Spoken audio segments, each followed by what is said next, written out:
بسم الله الرحمن الرحيم. إذا وقعت الواقعة ليس لوقعتها كاذبة خافضة رافعة. إذا رجت الأرض رجا وبست الجبال بسا فكانت هباء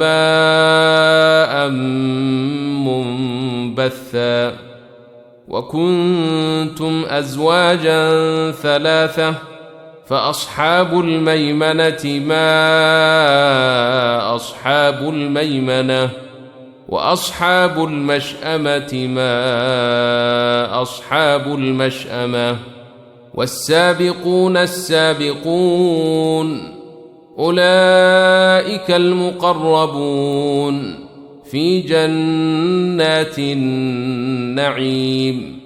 ثلة من الأولين وقليل من الآخرين على سرر موضونة متكئين عليها متقابلين. يطوف عليهم ولدان مخلدون بأكواب وأباريق وكأس من معين لا يصدعون عنها ولا ينزفون. وفاكهة مما يتخيرون ولحم طير مما يشتهون وحور عين كأمثال اللؤلؤ المكنون جزاء بما كانوا يعملون. لا يسمعون فيها لغوا ولا تأثيما إلا قيلا سلاما سلاما.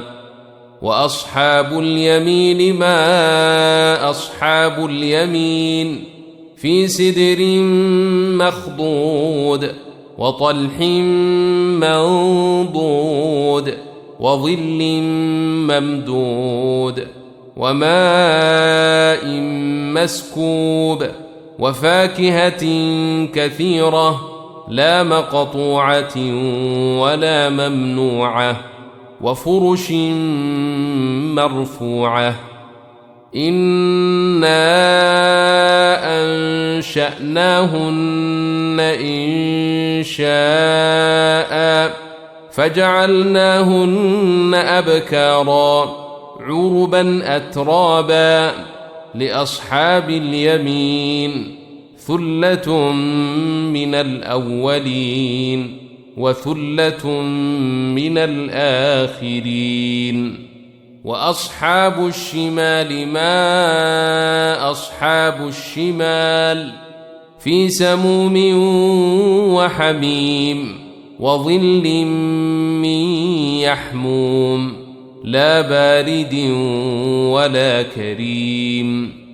إنهم كانوا قبل ذلك مترفين وكانوا يصرون على الحنث العظيم وكانوا يقولون أئذا متنا وكنا ترابا وعظاما أئنا لمبعوثون أو آباؤنا الأولون.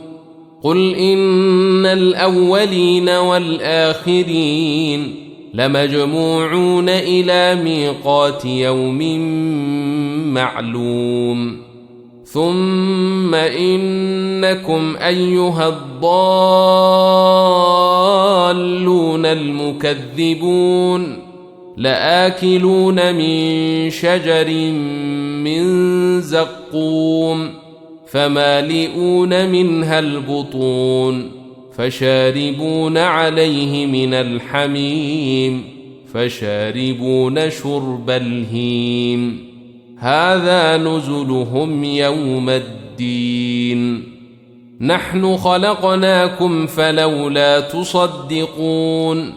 أفرأيتم ما تمنون أأنتم تخلقونه أم نحن الخالقون نحن قدرنا بينكم الموت وما نحن بمسبوقين على أن نبدل أمثالكم وننشئكم فيما لا تعلمون ولقد علمتم النشأة الأولى فلولا تذكرون أفرأيتم ما تحرثون أأنتم تزرعونه أم نحن الزارعون لو نشاء لجعلناه حطاما فظلتم تفكهون إنا لمغرمون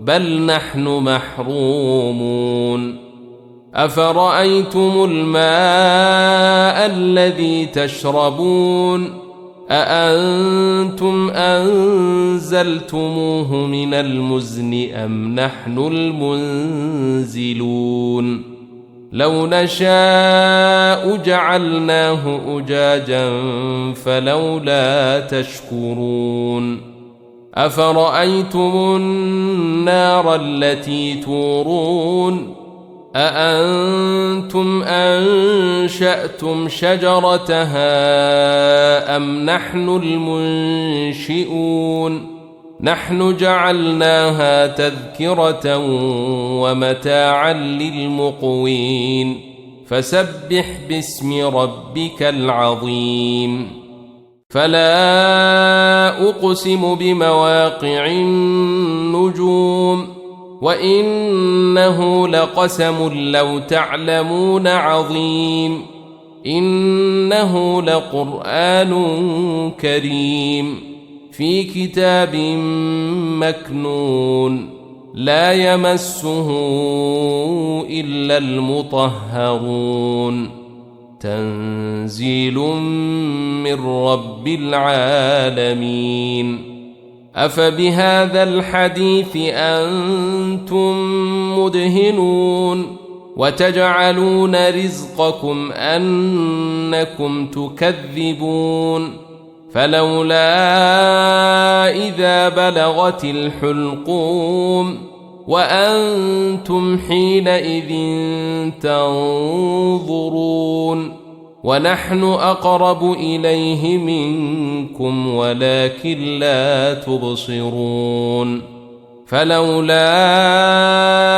إن كنتم غير مدينين ترجعونها إن كنتم صادقين فأما إن كان من المقربين فروح وريحان وجنة نعيم وأما إن كان من أصحاب اليمين فسلام لك من أصحاب اليمين وأما إن كان من المكذبين الضالين فنزل من حميم وتصلية جحيم إن هذا لهو حق اليقين فسبح باسم ربك العظيم